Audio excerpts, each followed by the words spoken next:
L'amour sous toutes ses formes. L'insécurité. Chapitre 4. Tout le monde aime se sentir en sécurité.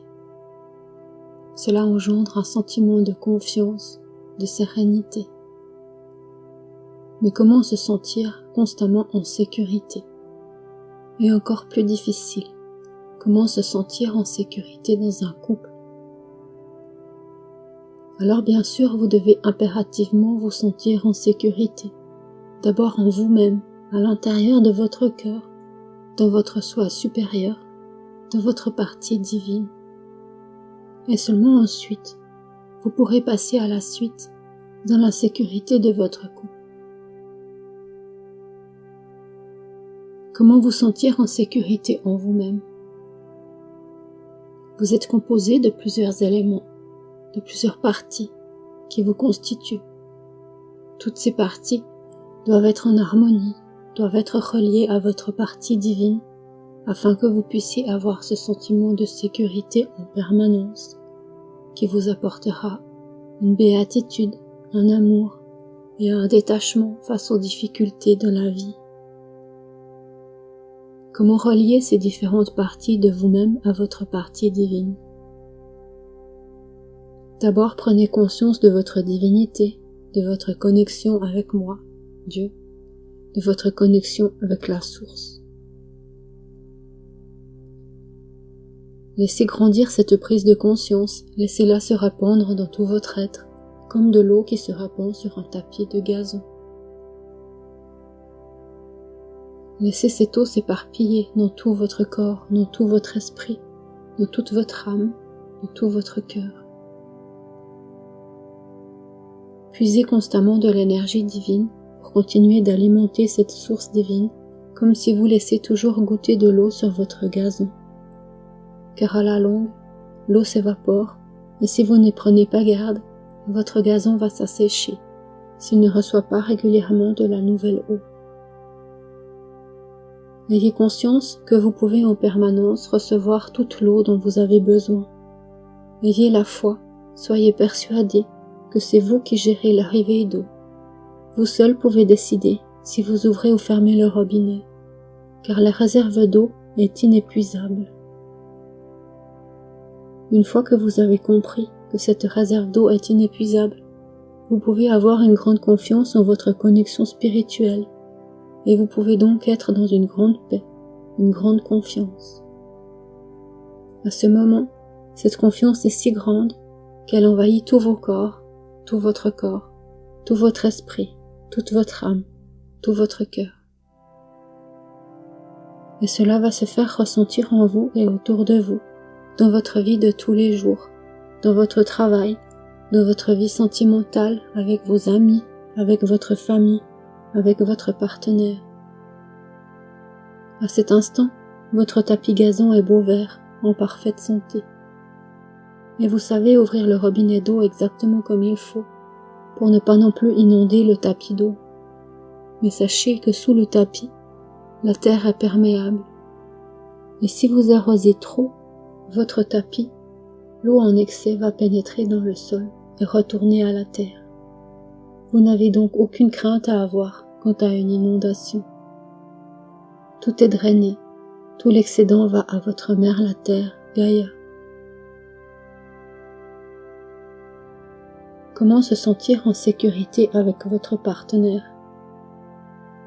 Il faut que lui-même se sente en sécurité après avoir fait le même travail que expliqué tout à l'heure. Ouvrez-lui la porte, accueillez-le en vous, en votre cœur, avec toute la bienveillance possible, tout l'amour possible, toute votre confiance. Il faut donc avoir fait tomber les différentes barrières que vous avez pu construire auparavant, voir chapitre précédent. Il faut que lui-même fasse ce même travail, qu'il vous accueille dans son cœur avec tout son amour inconditionnel, toute sa bienveillance, sa tolérance. Il faut être conscient que chacun fait des erreurs, que personne n'est parfait, que la perfection à ce niveau-là n'existe pas, elle est illusoire. Qu'est-ce que la perfection? un état d'un instant, un état d'un moment, qui vous paraît parfait à cet instant. Mais ce même moment, cette même perfection, ne vous semblera pas parfait à un autre moment, dans une autre situation, car tout est changement, tout est évolution.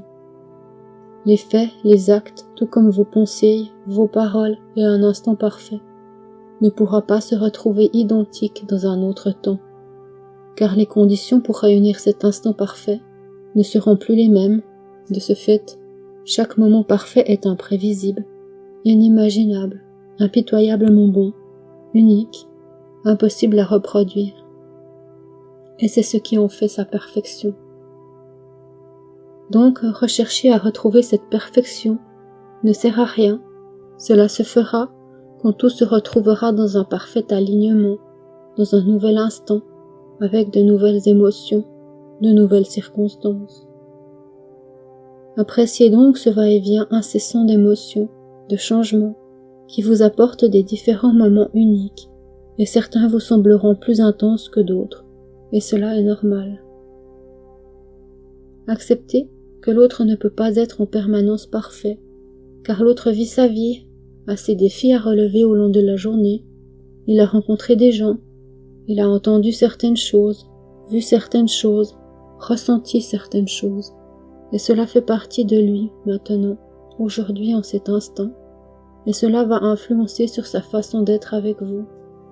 Comprenez donc que l'autre a sa propre vie qui lui appartient, qu'il est traversé par ses propres émotions, qu'il peut commettre des erreurs, tout comme vous, et vous devez accepter cela, et comprendre, accepter ses imperfections. L'important est de pouvoir partager, communiquer, afin que vous deux compreniez tout cela, que vous puissiez vous aider, vous réconforter quand il y a besoin. Votre relation doit être là, dans les moments difficiles également, et pas pour partager uniquement la joie, mais partager tous les moments, les plus durs également. Revenons à la sécurité. Comment garder en permanence ce sentiment de sécurité avec votre partenaire? Vous devez alimenter constamment ce sentiment de sécurité comme au point 1, avec l'eau qui goutte constamment sur votre tapis gazon. Vous devez toujours veiller à garder cette confiance, cet amour, personnellement en vous et dans votre relation. Vous ne pouvez pas arrêter de vous en occuper. C'est important, cela s'entretient, comme une plante que vous achetez et mettez chez vous dans votre salon. Vous devez veiller à ce qu'elle ait le bon ensoleillement, l'eau qu'il lui faut, la chaleur qu'il lui faut. Si vous voulez qu'elle soit belle, vous devez veiller à son bien-être. Et cette plante sera belle dans votre salon uniquement si vous faites attention à elle, si vous vous en occupez régulièrement, si vous la regardez régulièrement, si vous lui accordez du temps, de l'amour, de la compréhension. Voilà les ingrédients qu'il faut pour vivre votre amour en toute confiance, en toute sécurité. À bientôt. Je vous aime, votre Seigneur Dieu.